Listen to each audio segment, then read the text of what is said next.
Здравейте, мили мои! Днес ще говорим за външния вид и за начина, по който се чувстваме и за това, което съвремието е създало в хората. А именно, много по-важно е как изглеждаш от това как ти наистина се чувстваш. И забележете, в последните години начина, по който хората изглеждат, много се промени.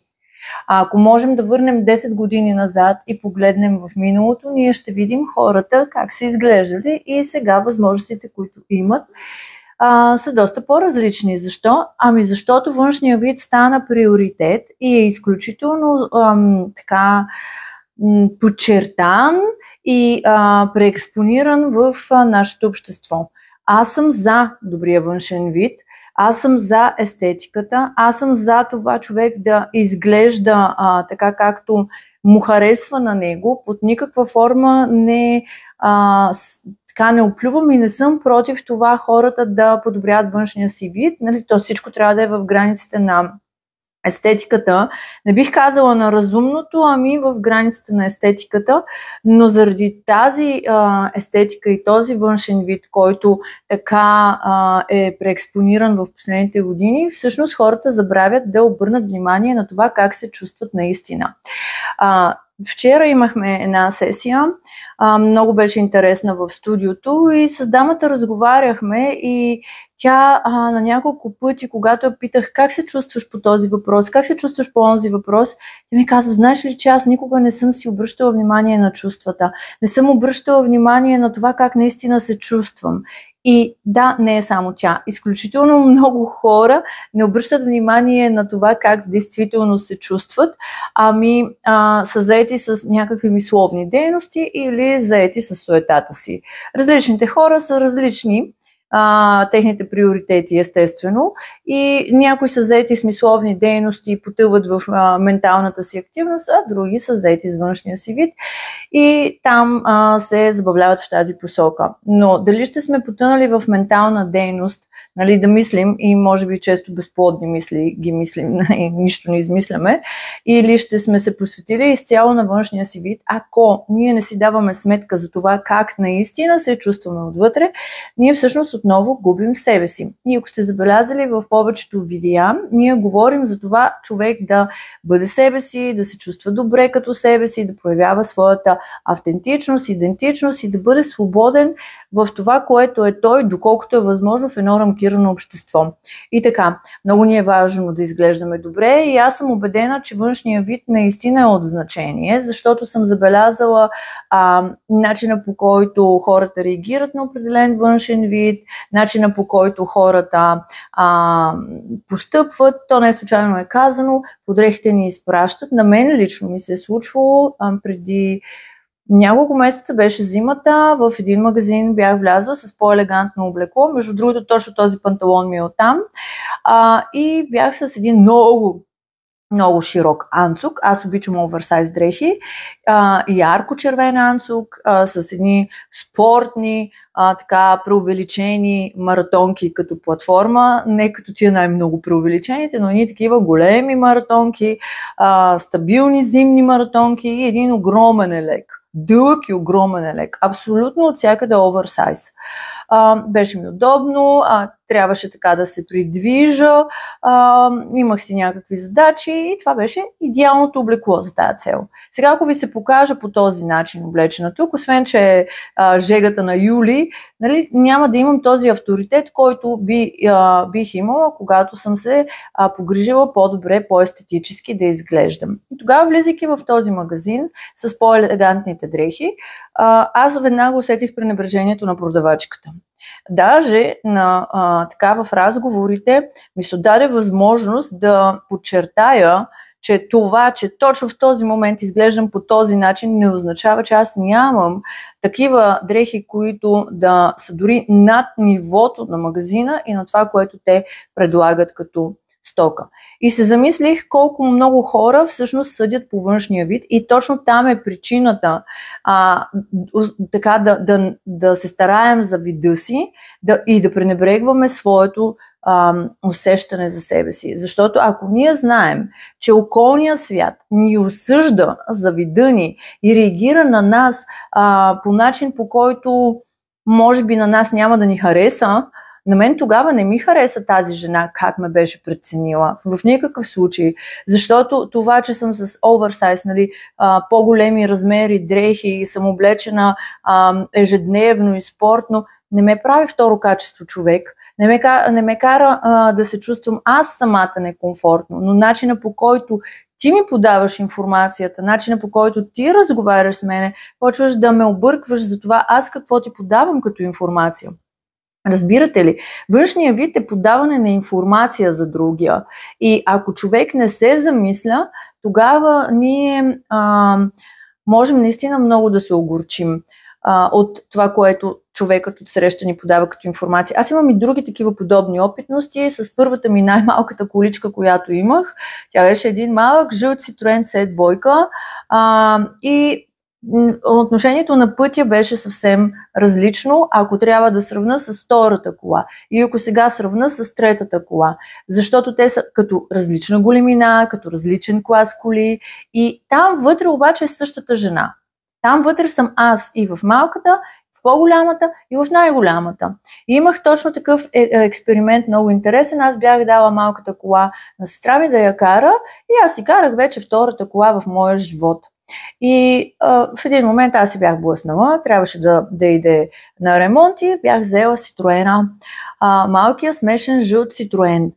И всъщност това, което ме изуми, беше отношението на хората на пътя.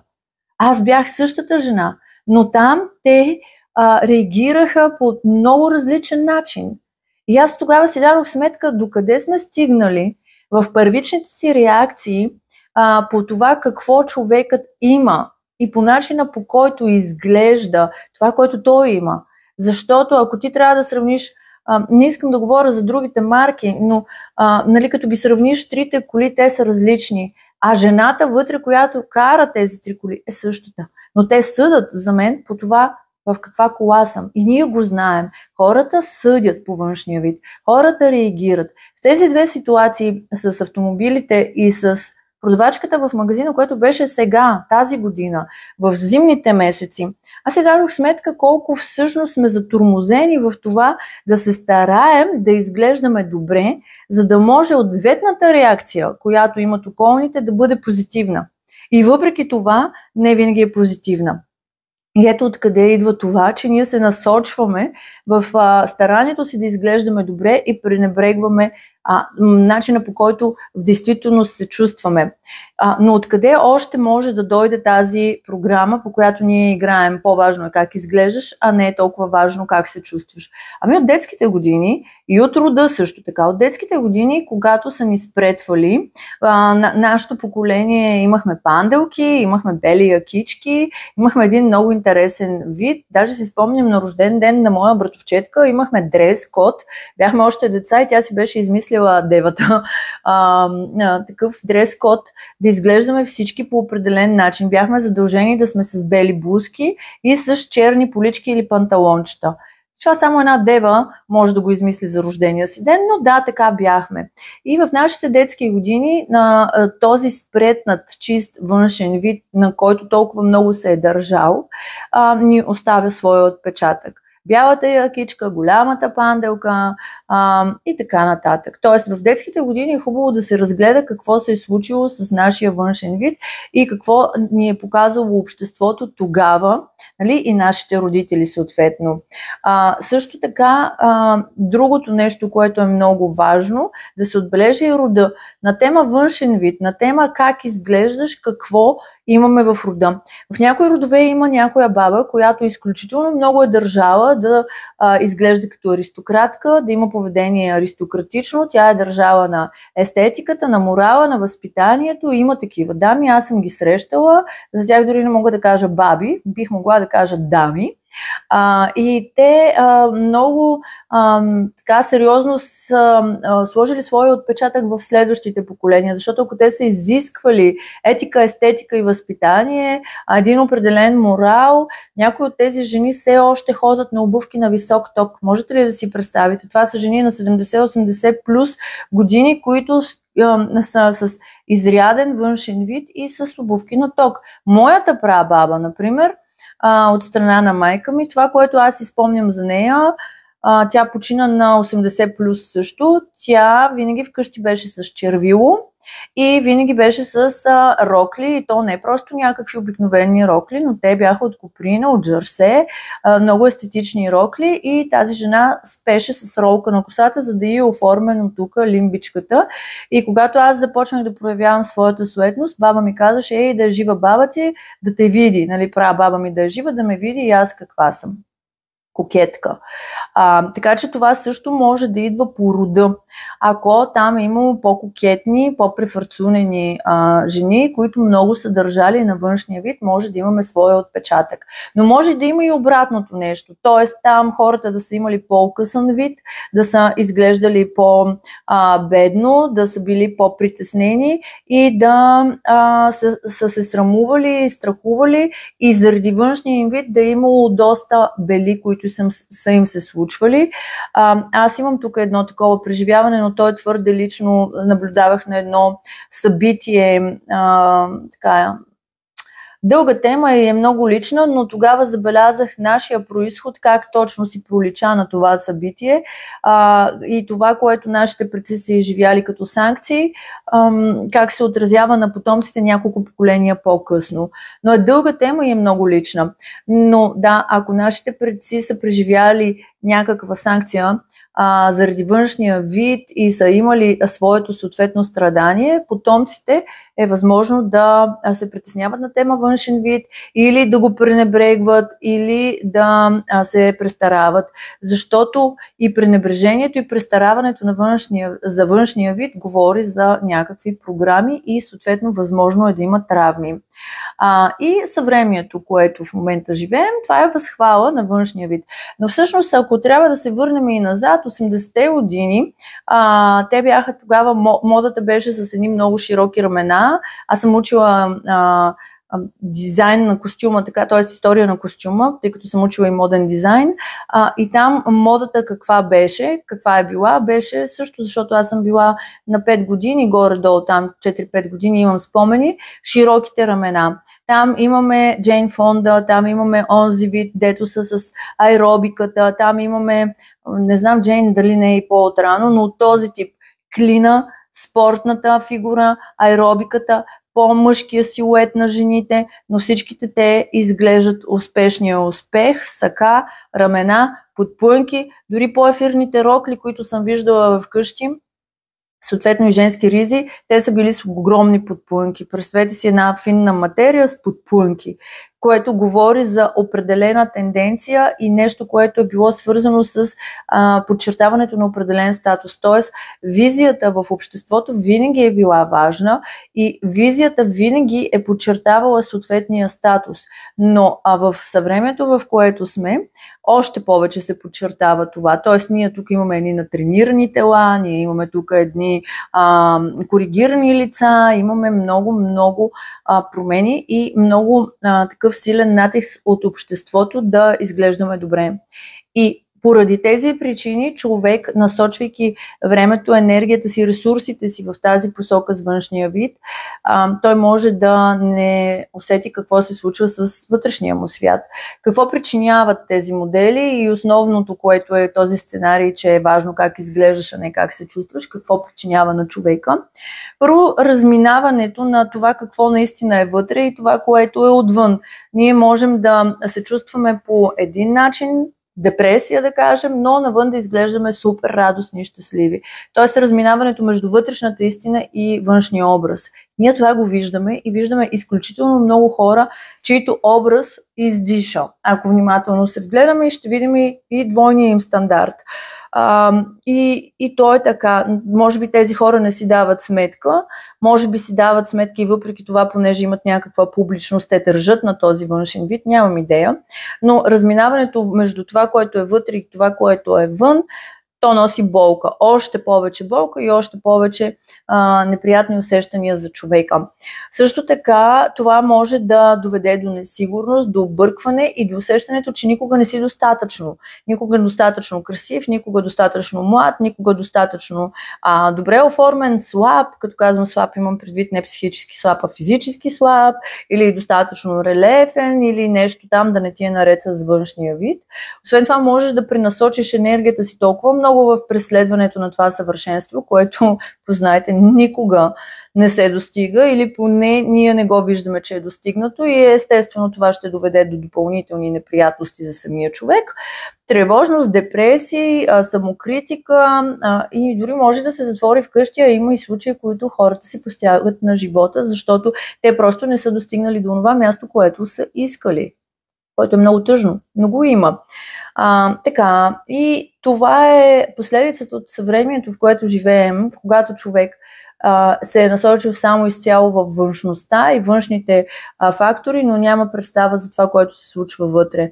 Външният вид е важен, той наистина има значение и човек трябва да транслира това, което чувства и това, което иска да постигне, защото външният вид ни изпреварва. Външността изпреварва всяка една дума, всяка една идея, която бихме искали да споделиме. Външният вид е това, което другите виждат и възприемат. И то, да, то е от съществено значение, наистина. Но когато то е изкривено и в така, за сметка на нещо друго, ние наистина трябва да си обърнем внимание, защото хубавия човешки живот, той е балансиран, т.е. външния вид и вътрешния свят трябва да върват ръка за ръка. Т.е. твоя образ, това, което ти подаваш като информация на околните, трябва да транслира вътрешния ти свят. Т.е. ако ти си художник, изглеждай като художник, транслирай се като художник. Ако ти си експерт в нещо, транслирай се като експерт в това нещо. Т.е. покажи на хората вътрешния си свят. Тогава нещата се хармонизират, върват ръка за ръка външно и вътрешно и човек може да се чувства пълноценен и спокоен. Така че ако вие изключвате вътрешния си свят за сметка на външния си свят и попадате в тревожности, така, самокритика, излишен перфекционизъм, обърнете внимание на това, което отвътре ви подтиква. И как да излезем реално от този сценарий? Първо, точно това, което казах току-що, да обърнем внимание на това, което ни подтиква, да изглеждаме прекалено добре, за сметка на това как се чувстваме. След това седнете, пишете. Аз в последните видеа разказвам това непрекъснато като съвет го казвам. Пишете, разписвайте мислите си, разписвайте чувствата си, ще видите много информация за вас. Работете с подсъзнанието, с сценариите. Вижте къде се сравнявате, с кой се сравнявате, кой ви вдъхновява, кой ви мотивира, кой ви кара да се чувствате зле. Обърнете внимание на всичко, което е вътре във вашето подсъзнание. По този начин вие ще можете да разчистите програмите, които ви мотивират да преекспонирате външността, да се тревожите за външността, пренебрегвайки вътрешния ви свят. И най-важното, постарайте се да не се сравнявате, защото няма как да достигнем хората, които, например, живеят в Дубай или хората, които живеят в Ню Йорк. Там стандартът е различен, там целите са други. Там хората живеят по по-различен начин. Тоест, ако ще се сравнявате с някой, най-добре изберете хора, които ви вдъхновяват, защото вдъхновението ни движи напред. Но ако се сравнявате с някой, който ви кара да се чувствате добре, и това е нереалистична така, личност за сравнение. Защо? Защото хората живеят в различни светове. Ако много внимателно се вгледаме, ще видим, че всички ние сме в различни светове, в различни реалности, в различна материална реалност. И това е окей. Ние по този начин разширяваме разнообразието на света, учим се, но за да идете в онази реалност, примерно Дубай, дубайската реалност, вие трябва да сте в Дубай най-малкото или да сте в среда, която е със същите интереси. Тоест ти не може да си от някое село някъде забравено от Бога с 5 жители и без ток и да искаш дубайска реалност. Между ограничението и разширението има път и там ти трябва да го извървиш този път, но този път се извървява първо от разбирането вътре какво се случва. И затова са ни личните сесии, затова са 3 добрите книги, за да може човек да разбере първо себе си и оттам нататък на база това разбиране да промени останалата част от живота си. Защото живота се променя отвътре навън, а не отвън навътре. Отвън навътре промените са внезапни, катарзисни и понякога водят до много голям дисбаланс. Но не, че не ги има ги, но стабилните, здравословните и качествените промени, които можем да видим в живота си, те първо започват отвътре. Ако това видео е било полезно за вас, палец нагоре, по този начин аз ще знам, че това е така. Новите видеа пристигат понеделник и четвъртък, а всички необходими материали и полезни връзки са в описанието на видеото. Хайде, чао и до скоро!